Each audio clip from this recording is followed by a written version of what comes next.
విషయాలు అందరికీ తెలుసు. మా సోదరులు ఎవరైనా మీ మాటలు నమ్ముతారేమో నాకు తెలియదు, కానీ మా ఆడబిడ్డలు, మా అక్కలు తెలివి కల్లోళ్ళు, మా అక్కలు గట్టిగా కట్టెబట్టుకొని నిలబడతారు. ఇక సందెట్లా సడేమి అని కిషన్ రెడ్డి ఒక ఆయన మోపై నిన్నమన్నా నువ్వేం చేసినావు అంటాడు. నువ్వేం చేసినావా? మరి నేను వచ్చి 12 నెలలు అయింది, మీ మోడీ 12 నెలల నుంచి ఏం చేసినావు అంటే మా మోడీకి ఇంత పనులు చేస్తాడని. నేను ఏదైనా కష్టపడి కొట్లాడి తెస్తే అది మేమే ఇచ్చినామంటాడు. ఉదాహరణ, వరంగల్లో ఇవాళ ఎయిర్పోర్ట్ తీసుకొచ్చినాం. నానా తిప్పల పడి ఢిల్లీకి వెళ్ళి నేను కూర్చొని వచ్చిన. కానీ కిషన్ రెడ్డి అంటున్నాడు, లేదు ఆ ఎయిర్పోర్టు నేనే తెచ్చిన, మేమిచ్చిందే ఎయిర్పోర్టు, మా మోడీ ఇచ్చిండు, నేను తెచ్చిన అంటున్నాడు. ఓకే, నాకేం అభ్యంతరం లేదు. మీడియా మిత్రులారా, మోడీ గారు ఇచ్చిండ్రు, కిషన్ రెడ్డి గారు తెచ్చారు. అది నిజమైతే మెట్రో రాలేదు కదా, రాలేదంటే ఆపింది మోడే కదా.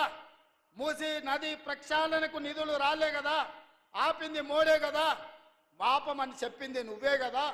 రీజనల్ రింగ్ రోడ్ ఉత్తర భాగం నేను తెచ్చినా అంటున్నావు కదా, దక్షిణ భాగం ఆగిపోయింది, ఆపింది నువ్వే కదా.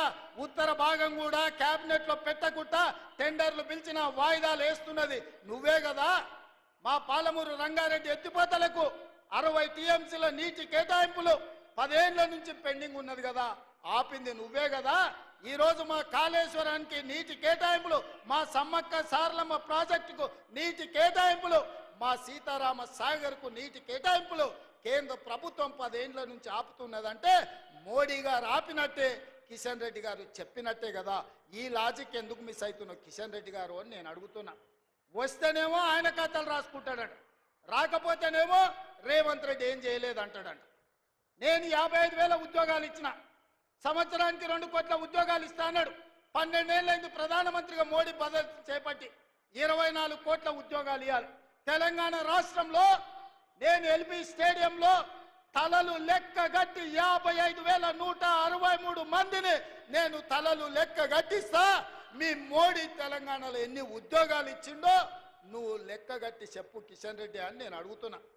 అయితే గీతే మోడీ ఇచ్చింది 2 బోడి ఉద్యోగాలు, ఒకటి కిషన్ రెడ్డికి, రెండోది బండి సంజయ్కి. ఇదంతా ఎట్లుందా అంటే గుండు అరగుండు బ్రహ్మానందం దగ్గరికి పోయినట్టు ఉంది.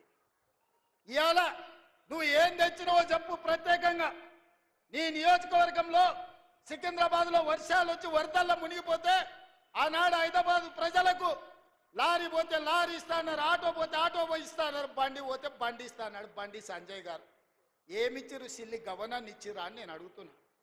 ఏమి ఇయ్యలేక చేతగాక కేటీఆర్ మాట్లాడుతుంటే అసహనం అక్కసు కనిపిస్తుంది, కిషన్ రెడ్డి మాట్లాడుతుంటే అసూయగా అనిపిస్తుంది. ఎందుకంటే ఆయన నేను జర ఒక దగ్గరనే పెరిగినాం కొంతకాలం. అరే నాకంటే ముందుగాల నాకంటే చిన్నోడు తెలంగాణకు ముద్రైందని కడుపు నిండా అసూయ కుళ్ళు పెట్టుకొని కాళ్ళ కట్టె పెట్టే పని చేస్తున్నాడు కిషన్ రెడ్డి. నువ్వు ఇట్లాంటి తప్పుడు పనులు చెయ్యకు. ఎక్కువ రోజులు ముసుగు దొడుక్కొని నడపలేవు. మొన్నటికి మొన్న మనోహర్ లాల్ ఖట్టర్ కేంద్ర మంత్రి హైదరాబాద్కు వస్తా అంటే మొదట రాకుండా అడ్డుకున్నాడు, రెండోసారి వచ్చిండు. ఆయన పట్టణాభివృద్ధి శాఖ మంత్రి, విద్యుత్ శాఖ మంత్రి, గృహ నిర్మాణ శాఖ మంత్రి. హైదరాబాద్ గ్రాండ్ కాకతీయ హోటల్లో సమీక్ష పెట్టి మంత్రి గారికి మా నివేదికలు ఇస్తే 4 గంటలు చెప్తే నీ సొంత పార్లమెంటు సికింద్రాబాద్లో జరిగిన సమీక్ష సమావేశానికి నువ్వెందుకు డుమ్మా కొట్టినావు? నువ్వెందుకు మనోహర్ లాల్ ఖట్టర్ను మెట్రో ఇవ్వమని అడగలేదు, పేదోళ్ళకి ఇందిరమ్మ ఇండ్లు ఇవ్వమని అడగలేదు, ఇవాళ విద్యుత్తులో ఆర్థిక సహాయాన్ని ఇవ్వమని ఎందుకు చెప్పలేదు కిషన్ రెడ్డి గారు?